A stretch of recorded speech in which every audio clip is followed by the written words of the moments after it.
Hey, what's up, everybody? This is Charles Sabanson, and welcome you guys to another episode of the Dreamers Pro Show. We cover everything from sports, hot topics, classic debates, entertainment, and we give you guys a fresh perspective on things and how we see them. And today we got an excellent show for you guys. Before we get into it, please make sure you like the video and sub to the channel and make sure I'm balanced out and all that. So let's get into today's topic, right? So as you guys know, the Lakers played against the Milwaukee Bucks yesterday. It was actually an early game for me, so I was able to catch it for the most part. I saw a lot of the first half, and let me tell y'all something. Luka Doncic was going off in that first half. He was hitting some shots. He hit this one-legged 3-point shot, kind of like fading out the side of out of bounds or whatever. It was spectacular, right? He did his thing, but ultimately the Lakers were not able to prevail in that game. They ended up losing by 20 points to the Milwaukee Bucks. Luka finished the game with 45 points, 11 rebounds, 3 assists. He did have 6 turnovers. Austin Reeves finished the game with 28 points. He did his thing. He shot 59% from the field. Luka shot 52% from the field, 53% from the field. Austin Reeves shot 57% from the field. So he did his thing, right? But obviously it wasn't enough. There were only 3 Laker players in double figures, as opposed to the Milwaukee Bucks, who had 5 players who were in double figures. So ultimately they lost that game. But the crew that was actually covering the game was a TNT crew with Charles Barkley, Shaquille O'Neal, and Kenny Smith. So as they're covering the game, you know, they give like pre-game reports, halftime analysis, post-game analysis. So prior to tip-off, they were reacting to some sound that was centered on the injury report of the Lakers, and specific LeBron James. As you guys know, he suffered a groin injury in that game against the Boston Celtics 2 games prior, however you want to look at it.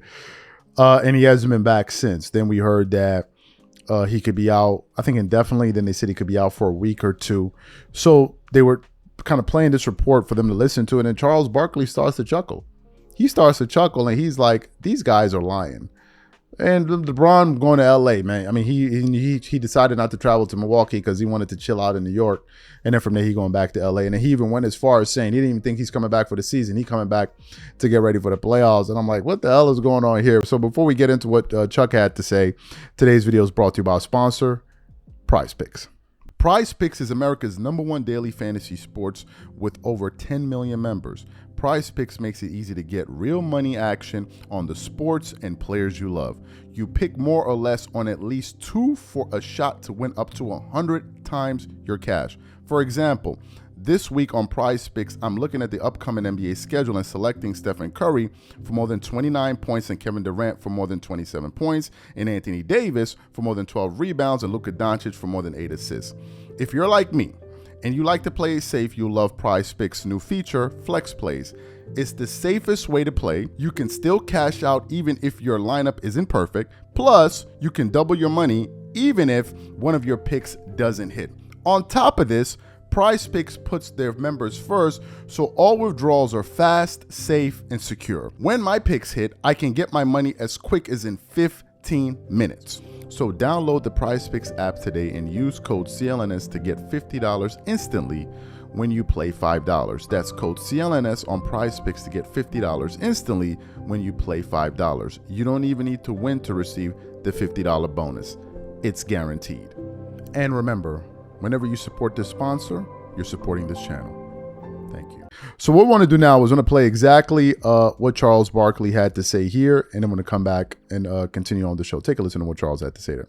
Never settle to wear pajama pants, and never settle because we have the best hair in the business. Jared Greenberg joins us from the mean streets of Milwaukee. Jared, we had some injuries in this game, man. What are the updates? What are we thinking for the game tonight?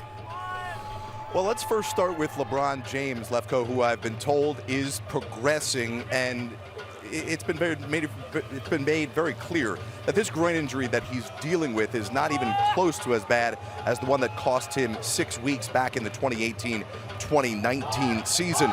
I spoke to his agent, Rich Paul, earlier today to get some context and color as to why the Lakers and LeBron made the decision to have him go back to LA after the team's most recent game against the Brooklyn Nets. He flew home for 2 reasons.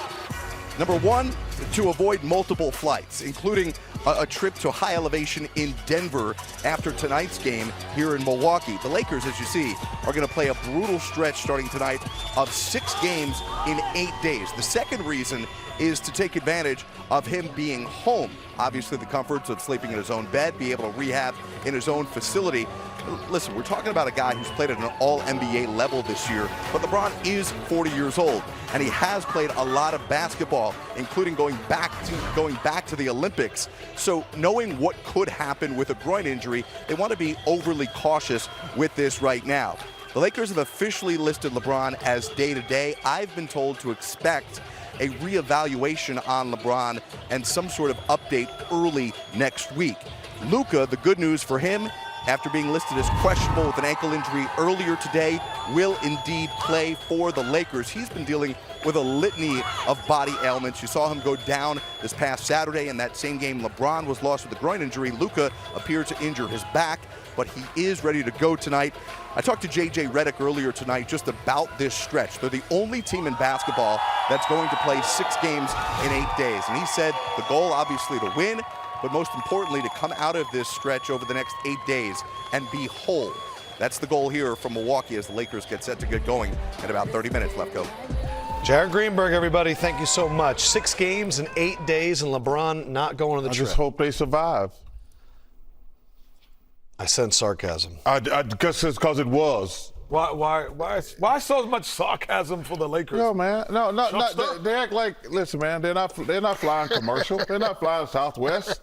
Come on, man. They're playing. Nothing wrong with Southwest. There's nothing wrong with Southwest. But if you want to stop, NBA games, come on, man. Stop it, man. There's something wrong if you come play on, man. Well, they do say that elevation can aggravate inflammation. Stop and it. He wasn't going to play anyway. LeBron's probably out for the rest of the season. I don't see him coming back. We went to ask his agent, and he stayed in New York because it was New York. He didn't want to go to Milwaukee because it's Milwaukee. That's why he flew back home. Stop it, man. These guys be juicing y'all up all the time.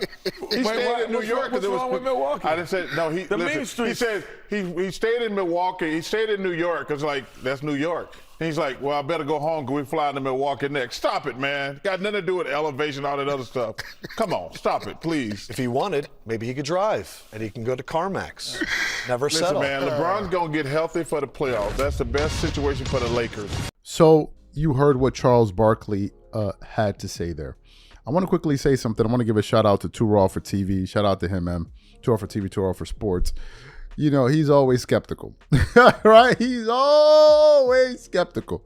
And Too Raw been saying for like the last 2 days, I don't believe I don't believe him. I think they lying. I think they lying about this injury. So when I saw Charles Barkley say that yesterday, I immediately thought of Too Raw.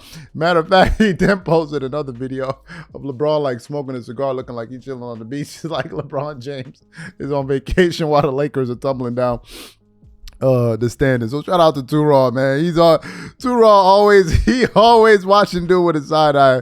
Like, yeah, I don't believe these stories. But anyway, a quick update in terms of the Lakers standing. So they've lost 3 in a row. Now they find themselves in the 4th seed. Prior to LeBron's injury, they were in the 2nd spot. So now they're behind the Nuggets, I think they're playing tonight. They're gonna be playing them twice in this stretch. I think the reason a lot of these games are jumbled up together is because of the fires.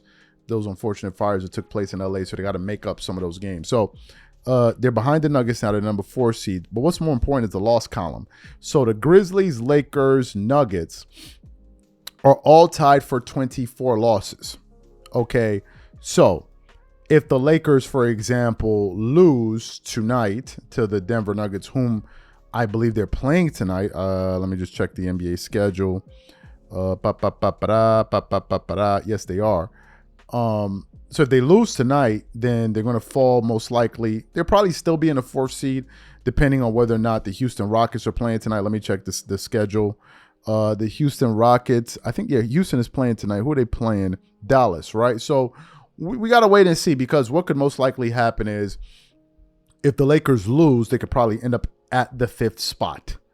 Right? Still, I don't know what their season record is right now against the Houston Rockets. I don't even know if they played them around. I think the Lakers have played them once, and I think they beat them. But let's get back to what Charles had to say around, which is essentially the skepticism surrounding this injury report. You know, I think there are always going to be people out there that are going to be skeptical of LeBron's injuries because some of them in the past have been a bit head scratching. Like I think this offseason, last offseason or this previous offseason, he was supposed to get surgery. I think he was dealing with some issues, but then he went to the All-Star game, not the All-Star game, the Olympics. He looked pretty athletic there. And then I think at an earlier point this season, he was dealing with ankle soreness. I think he missed some games there. Then for All-Star weekend, and then the very next game when the season reconvened, he started dunking and all of that. Like, what happened to the ankle injury? And then, of course, you have the so there's always been, and it's not just this year. It's going back for years and years and years and years. So there's always been room for skepticism. Now, in terms of what Charles Barkley said, I think what he was doing was just kind of peeling the curtains back and basically saying, look, for the gullible people out there, let me essentially explain what these guys are saying here. Now, I wouldn't have known that, but obviously Charles Barkley is a former player. He could read through the lines, between the lines, and kind of understand what these guys are saying. I don't know. I personally don't know what the situation is with the Lakers, but we're gonna have to wait and see. The Lakers are dealing with injuries. Welcome to the NBA, where teams deal with injuries all season long, right? Important players, key players, go down from various points at various points in time in the regular season. Teams have to figure out a way. So I think that's what the Lakers are going through. They're going through a little bit of adversity right now. It happens to every single team in the NBA. But what I want to know from you guys, what do you think about what Chuck had to say? Do you think that there's real room for skepticism, or do you think this is just another opportunity for Charles Barkley to take a shot at the Lakers? Whatever you guys think, please leave your thoughts and comments in the comment section, and we catch you on the next show. Peace.